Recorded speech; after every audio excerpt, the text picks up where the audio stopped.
नमस्कार दोस्तों, स्वागत है आपका हमारी एक नई वीडियो में। कैसे हैं आप सब? आशा करता हूँ आप सभी अच्छे होंगे, स्वस्थ होंगे और अपने जीवन में मस्त होंगे। दोस्तों, आज की जो किस्सा और कहानी मैं आप सभी को सुनाने जा रहा हूँ, वह किस्सा और कहानी जो है आप सुनेंगे तो आप देखेंगे कि कैसे इंसान जो है सिर्फ और सिर्फ लालसा के चक्कर में लोगों की बलि दे देता है। ठीक है। और कुछ चीज़ें हैं जो कि मैं आपको क्या बताऊंगा, इस कहानी के बाद बताऊंगा। पहले आप किस्सा और कहानी सुनिए। ये जो किस्सा और कहानी मैं लेकर आया हूँ, ये हमारे देश के एक राज्य मध्य प्रदेश के ढिंडोरी नामक जिला से है, जहाँ पर एक गुटली नाम का गांव पड़ता है। समझिए, बात असल में ये है कि नवंबर 1987, आज से तकरीबन 36-37 साल पहले, 2025 चल रहा है, 87 की बात है, तो आप ये समझ सकते हैं कि 37-38 साल पहले की ये घटना है। क्या होता है, एक व्यक्ति होता है जिस व्यक्ति का नाम होता है भान सिंह। भान सिंह जो है गरीब जो है व्यक्ति होता है, लेकिन क्या होता है असल में कि उसके पास 7 बेटियां होती हैं। और ये 7 बेटियां क्यों हुई होती हैं? वह सिर्फ और सिर्फ एक बेटे की लालच में होती हैं, क्योंकि आज भी परिवारों के अंदर ये है कि जो वंश आगे बढ़ेगा वो किससे बढ़ेगा? लड़कों से बढ़ेगा। पहली बेटी होती है, फिर वो सोचता है कि लाओ दूसरा बेटा होगा, दूसरी तीसरी, ऐसे कर करके उसकी 7 बेटियां हो जाती हैं। लेकिन उसके दिमाग में सिर्फ यही चल रहा होता है, मेरा वंश आगे नहीं बढ़ पाएगा। मेरा वंश जो है आगे कब बढ़ेगा? मेरा वंश तब आगे बढ़ेगा जब जो है क्या होगा, मेरे एक पुत्र होगा। अब क्या होता है, गांव का एरिया, और गांव में इतनी क्या नहीं होती है, शिक्षा नहीं होती है। शिक्षित वर्ग बहुत कम होता है।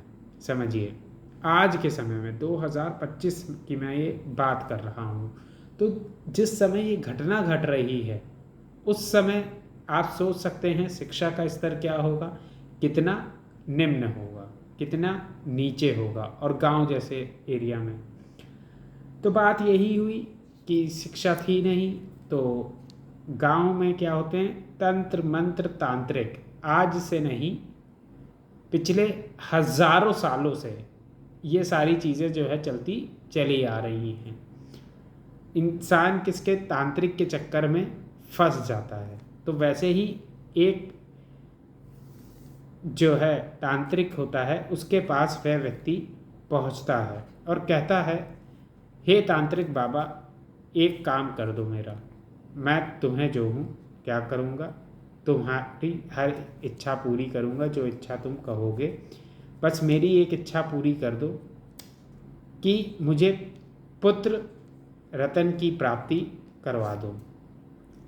जब इस तरीके की बात वह कहता है, तो तांत्रिक को अपने रोज़ी रोटी चलानी होती है, तो अपनी रोज़ी रोटी चलाने के लिए वो सिर्फ और सिर्फ इतना कह देता है कि देखो, पुत्र रतन की प्राप्ति तो हो जाएगी, लेकिन बात असल में यही है कि तुमको एक कार्य करना होगा। वह क्या? वह जो है तुम्हें किसी एक कन्या का वध करना होगा, यानी किसी एक कन्या को मारना होगा। तो वो कहता है, हैं, कन्या को मारना होगा? कहने लगे, हाँ, एक कन्या को मार देना, तुम्हें पुत्र रतन की क्या हो जाएगी? प्राप्ति हो जाएगी। अब वह व्यक्ति अगर पढ़ा लिखा होता तो जो है उसके दिमाग में ये आता कि किसी भी कन्या को मार कर क्या होता है क्या जो है पुत्र की प्राप्ति हो सकती है। समझिए, साइंस नहीं पढ़ी उसने ना, आप इस बात को समझिए। इमोशनली क्या है, ड्राइवन है, ठीक है, इमोशनली ड्रिवन है वो इंसान, इस चीज़ को समझिए, इमोशंस में बह रहा है। तो अब क्या हुआ, वो पहुंचता है और ये बात जो है किसको पता है, ये बात जो है पता चलती है भान सिंह की बीवी छीताबाई को। छीताबाई जो है जब वह घर पहुंचता है, मतलब छीताबाई को शुरुआत से ही लग रहा था कि यहाँ पे जो है क्या है, तांत्रिक बाबा हैं और ये बड़ा ही जो है लड़के को लेकर बड़ा परेशान रहता है और वह तांत्रिक बाबा इस तरीके की क्या कर देते हैं, इस तरीके की चीज़ें कह देते हैं। तो जो है मुझे क्या करना होगा, मुझे अपनी लड़कियों की हिफाजत करनी होगी। भान सिंह ने सोचा मेरी 7 लड़कियां हैं, 7 में से 6 लड़कियां जो हैं बड़ी हैं, लेकिन अभी जो 7वीं लड़की पैदा हुई है वह अभी बहुत छोटी है। अगर उससे ज़्यादा जो है मैं क्या नहीं हूँ, इमोशनली कनेक्ट नहीं हूँ, और अगर वह मर भी जाती है तो क्या ही जो है फ़र्क पड़ता है। तो छीताबाई अपने घर में जो है अपनी छोटी बेटी को दूध पिला रही होती हैं और भान सिंह वहाँ पहुँचता है, छीताबाई से लड़ाई झगड़ा करता है। लड़ाई झगड़ा करने के बाद जो है क्या करता है, अपनी बेटी को अपनी माँ से छीन लेता है। मतलब भान सिंह अब छीताबाई से जो है उस बेटी को छीन लेता है। जैसे ही छीताबाई से छीनता है, छीताबाई और भान सिंह के बीच में लड़ाई होती है, हाथापाई होती है, लेकिन जो है मर्द जात होने की वजह से वह जो है क्या पड़ जाता है, वह भारी पड़ जाता है छीताबाई के ऊपर, और छीताबाई अपनी बेटी को बचा पाने में असक्षम रहती हैं। वह बहुत ही बुरी तरीके से क्या कर देता है, किसको मार देता है, अपनी जो है बेटी को मौत के घाट उतार देता है। कौन, भान सिंह। अब क्या होता है, उसके बाद फिर वह वहाँ से निकलता है। उसके बाद गेरूबाई करके एक महिला मिलती हैं जिनकी उम्र लगभग 45 साल की होती है। वह उनके ऊपर हमला कर देता है और गेरू भाई को जो है बुरी तरीके से पत्थर से मार मार के जो है उनको मार डालता है। मारने के लिए एक को कहा था, अब उसने दूसरा जो है क्या कर दिया, कत्ल कर दिया। फिर वह आगे बढ़ता है तो सखिया की नाम की एक महिला उसको दिखाई देती हैं जो कि 35 साल की थी, ठीक। वह गर्भवती होती हैं। उनको देखता है तो उनको देख के जो है वह इतना ज़्यादा गुस्से में आ जाता है कि उनको जो है मार डालता है। वह गर्भवती होती हैं तो उनके गर्भ में पलने वाला बच्चा भी क्या हो जाता है, मर जाता है। अब उसके बाद आगे बढ़ता है तो जो है विष्णु नाम का एक व्यक्ति जो है सामने से अपनी भैंस लेकर आ रहा होता है, वह उसकी भैंस को मारने लग जाता है। तो विष्णु कहता है, अरे भाई भान सिंह, ये तुम क्या कर रहे हो, गांव का क्षेत्र सब एक दूसरे को जानते ही थे, ये क्या कर रहे हो, मेरी भैंस को क्यों मार रहे हो। वो इतना कहता है तो वो भैंस को मारता रहता है और इतना मारता है कि जो है भैंस मर ना जाए। ये होता है तो विष्णु से झड़प होने लगती है और फिर वह विष्णु को भी जो है बहुत ही बुरी तरीके से मारता है और विष्णु को जो है अधमरा कर देता है।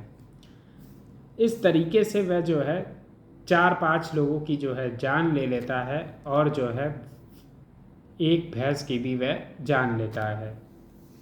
फिर वहाँ पर जो है सब लोगों को धीरे धीरे करके दोपहर के समय होता है।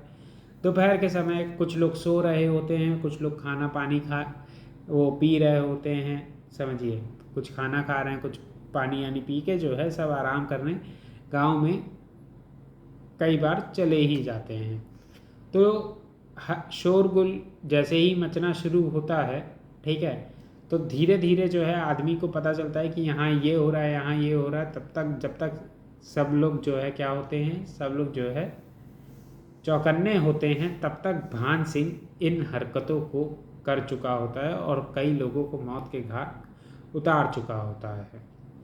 जब सबको पता चलता है तो वो पुलिस को बताते हैं, पुलिस आती है और पुलिस जो है देखती है कि भान सिंह ने क्या बर्बरता करी है।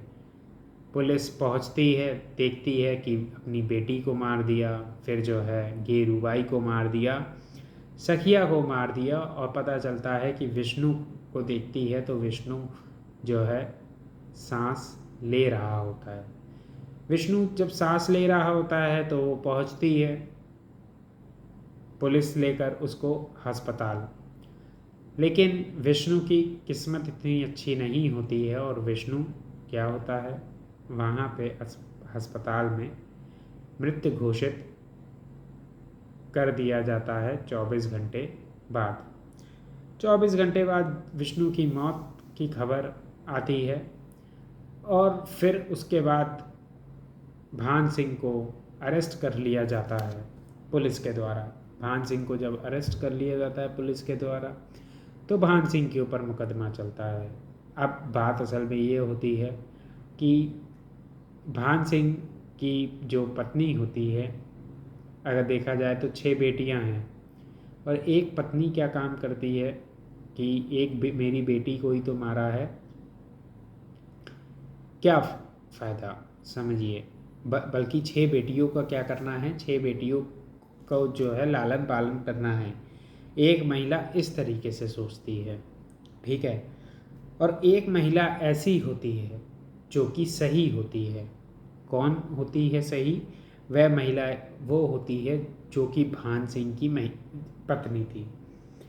उसने क्या सोचा? उसने ये सोचा कि मेरी एक बेटी की बात नहीं है। भान सिंह ने किसको मारा है?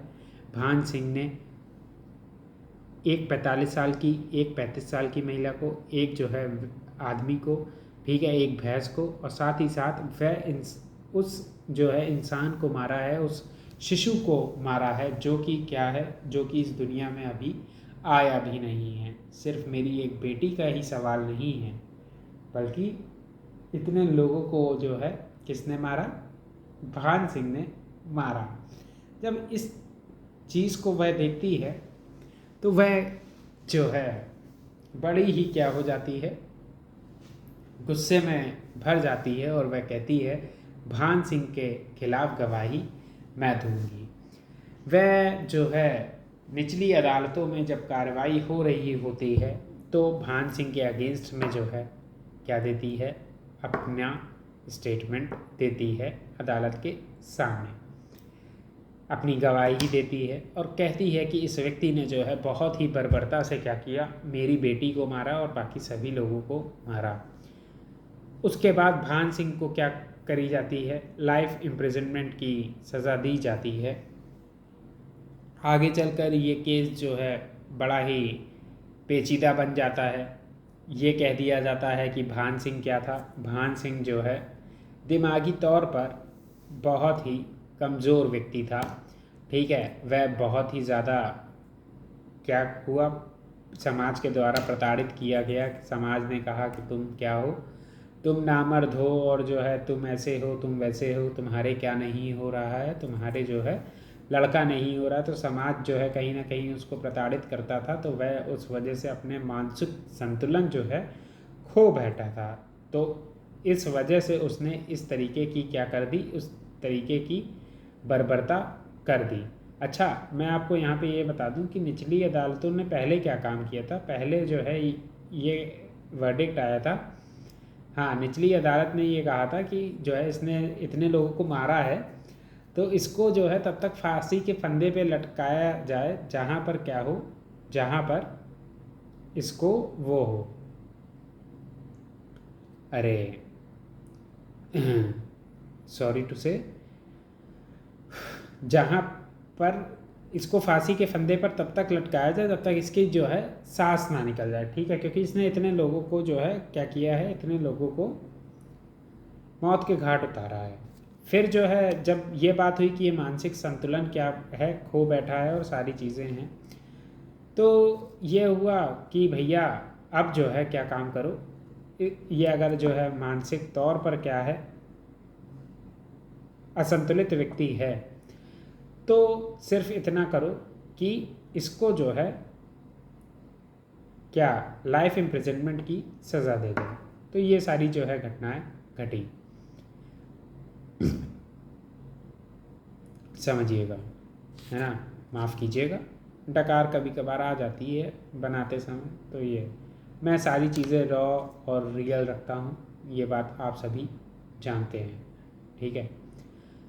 कोई ये नहीं कि जो है अब ये डकार आ गई तो अब मैं इसको जाकर एडिट करूँ। खैर, तो मैंने ये सारी जो है किस्सा और कहानी बताई। तो लाइफ इम्प्रिजनमेंट की सज़ा होती है और जो है इस बात को प्रूव कर देते हैं वह लोग कि ये मानसिक तौर पर क्या है, असंतुलित व्यक्ति है, इस वजह से उसने इस घटना को जो है अंजाम दिया है। भान सिंह की पत्नी को जो है बहुत कहा गया कि जो है तुमने अपने पति के खिलाफ क्या दी, गवाही दी, ऐसा दिया वैसा दिया, ठीक है। तो भान सिंह की पत्नी ने जो है इस चीज़ पर क्या दी, इस चीज़ को अपने दिल और दिमाग पे नहीं लगाया और उसने कहा कि जिस व्यक्ति ने गलत किया है उसको सज़ा मिलनी चाहिए, जो कि उसने जो है बिल्कुल सही कार्य किया। तो ये सारी चीज़ें थी। अब आप इस किस्से और कहानी से क्या समझे? इस किस्से और कहानी से आपको ये समझना चाहिए कि एक तो जो है पहले तो इंसान को साइंस पढ़ लेनी चाहिए, ठीक है, और शिक्षा पर बड़ा ही ध्यान देना चाहिए। और अगर जो है वह व्यक्ति जो है साइंस पढ़ा होता, समझो, अब क्या है, लोग जो है स्कूल में साइंस पढ़ते हैं, ठीक है, साइंस पढ़ते हैं, वह चैप्टर भी पढ़ते हैं जिस चैप्टर में ये सारी चीज़ें बताई जाती हैं। लेकिन जब वह बड़े होते हैं तो बड़े होने के साथ बुद्धि का विकास होना चाहिए, लेकिन बुद्धि का विकास ना होकर तंत्र मंत्र के जो है चक्कर में पड़कर क्या करवा लेते हैं लोग, अपनी जो है रेड़ पिटवा लेते हैं। और उस का क्या अंजाम होता है? उसका ये अंजाम होता है कि भान सिंह जैसे शैतान दरिंदे समाज के बीच में जो है क्या हो जाते हैं, खड़े हो जाते हैं। किसी भी व्यक्ति की भावनाओं को ठेस पहुंचाना जो है मेरा उद्देश्य नहीं है, पर भान सिंह ने जो कार्य किया वह जो है किसी भी तरीके से सही नहीं था। और वह कार्य उसने क्यों किया? क्योंकि तंत्र मंत्र के चक्कर में एक तांत्रिक ने फंसाया और जो है कहा कि एक कन्या का वध कर दो। समझो, क्या किसी कन्या का वध करने से पुत्र की प्राप्ति होती है? ये जो है सिर्फ और सिर्फ दंत कथाओं में ही होता है कि उसने उसका वध किया तो उसको क्या हो गई, अरे पुत्र की प्राप्ति हो गई। अगर 21वीं शताब्दी में भी इंसान, क्या ये तो 20वीं शताब्दी का क्या है केस है, लेकिन आज 21वीं शताब्दी में भी ये सारी चीज़ें जो है समाज के भीतर क्या हैं, समाज के भीतर हैं। और ये सब चीज़ें समाज को अंदर से क्या कर रही हैं, खोखला कर रही हैं। इसीलिए मैं आप सभी से कहता हूँ, तांत्रिक वांत्रिक के चक्कर में कभी भी जीवन में मत पड़ें। ना तंत्र आपको बचाएगा ना मंत्र आपको बचाएगा। तंत्र मंत्र के चक्कर में मत पड़ें, समझिए। विश्व दिमाग, देखिए मैं यहाँ पे आपको साइंस नहीं पढ़ा सकता, ठीक, लेकिन आप जो है स्वयं डॉक्टर के पास जाइए और डॉक्टर आपको बता देंगे कि ये सारी चीज़ें क्या होती हैं, कैसे होती हैं, ठीक। और उसको सुनने के बाद हाँ ये सब ना करिए, समझिए। एक बार का मैं आपको किस्सा बताता हूँ, ठीक। एक बार एक व्यक्ति था, उसके साथ ऐसी ही घटना हुई और जब वह डॉक्टर के पास पहुँचा, समझिए, जब वह डॉक्टर के पास पहुँचा तो वो कह रहा हाँ ये क्या कह रहे हैं, कैसे, ये डॉक्टर जो है पागल हो गए हैं, इस तरीके की वह बातें करने लग गया। जब वह इस तरीके की बातें करने लग गया तो डॉक्टर साहब ने कहा कि ये क्या है, ये तंत्र मंत्र वाले ही हैं, इनको जो है क्या है, इनको ये सब बातें समझ में नहीं आएंगी। और सिर्फ ये क्या कर सकते हैं, सिर्फ और सिर्फ ये वही कार्य कर सकते हैं जो तंत्र मंत्र करने वाला व्यक्ति जो है इनसे कहे। तंत्र मंत्र करने वाले व्यक्ति ने जो है इनको समझाया, समझिए, उन डॉक्टर ने क्या काम किया, अपना जो है वेशभूषा जो है बदली और एक तांत्रिक के रूप में आए उस व्यक्ति के सामने और उसको फिर समझाया। तो जो है उसको लगा कि तंत्र मंत्र वाले जो है तांत्रिक भी यही बात बोल रहे हैं जो किसने बोली, डॉक्टर साहब ने बोली। फिर जो है उसने डॉक्टर साहब की बात मानी और डॉक्टर साहब की बात मानने के बाद उसने वही सारे जो है क्या करे, वही सारे कार्य करे, ठीक है, जो कि डॉक्टर ने कहे थे और डॉक्टर ने जो है समझाया था। तो ये सारी चीज़ें हैं। तो समाज के अंदर एक ये समझ लीजिए 90+% ऐसी निकल जाती है, ठीक है, यही एक फैक्ट है, जो कि क्या नहीं कर पाती है, शिक्षा के उस स्तर को प्राप्त नहीं कर पाती है जिस स्तर को प्राप्त करने के बाद वह जो है क्या हो, ज़्यादा रैशनल हो, समझिए, ज़्यादा लॉजिकल हो और अपने भले के बारे में वह सही तरीके से सोच सके, अपने भले के बारे में सोच सके और समाज का क्या ना करे, समाज का जो है अहित ना करे। और इसी से रिलेटेड ये किस्सा और कहानी है, ठीक है। किसी भी व्यक्ति को बुरा मानने की ज़रूरत नहीं है और अगर किसी व्यक्ति को बुरा लग रहा है, ठीक है, या किसी को कुछ लग रहा है, तो भैया आपको बुरा लगाना मेरा उद्देश्य नहीं है, सिर्फ़ और सिर्फ आपको एक सही दिशा और इन्फॉर्मेशन देना मेरा उद्देश्य है। मिलेंगे जल्द ही अब किसी और किस्सा और कहानी के साथ, तब तक के लिए नमस्कार।